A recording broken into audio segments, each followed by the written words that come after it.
la Fundación Totrabal hace años que trabajamos para promover la salud comunitaria de las personas que viven en el barrio.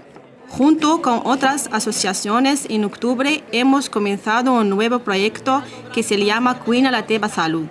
Empezamos con un taller de nutrición en el que participaron mujeres de varios orígenes, sobre todo de Marruecos, Bangladesh y Pakistán.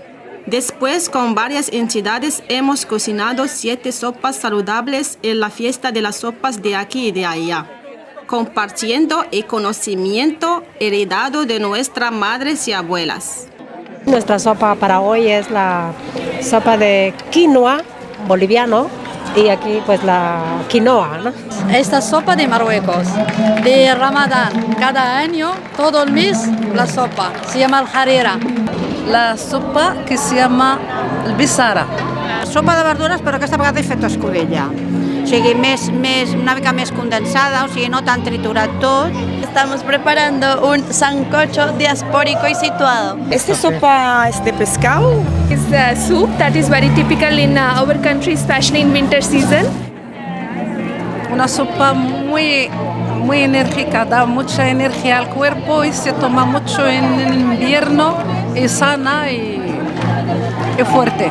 Por sancochos porque está inspirado en unas recetas de Colombia y Venezuela que consiste en un caldo sustancioso a base de un buen sofrito de ajo, cebolla, tomate y luego se acompaña con muchos tubérculos. Bueno, la preparación, pescado, gambas, calamares, mejillones,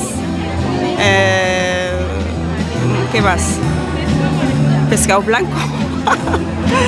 y los pimientos. Sí o sí se come sopa en Bolivia, haga calor, sea la temporada que sea verano, invierno, entonces siempre se hace una sopa y la base siempre son estos complementos y en este caso es la quinoa. Es buena por salud también, cuando comerla y sienta calentito. Sí. Totes les proteïnes, ferros, tot el que vulguis, que porta la terra, o sigui, totes són verdures, o sigui, aquí tot Déu pot prendre aquesta sopa, o sigui, no hi ha problema. Properties of these ingredients like herbs, you can say. You can use these kinds of herbs for patients and for young ones and for the children also. Not too much spices like cloves and like black pepper, so it's good for your health. Cardamom also, so we can find here easily.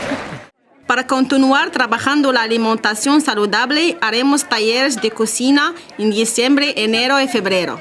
Juntas cocinaremos platos saludables que respeten las tradiciones de cada comunidad de origen. Si quieres más información, ponte en contacto con nosotras.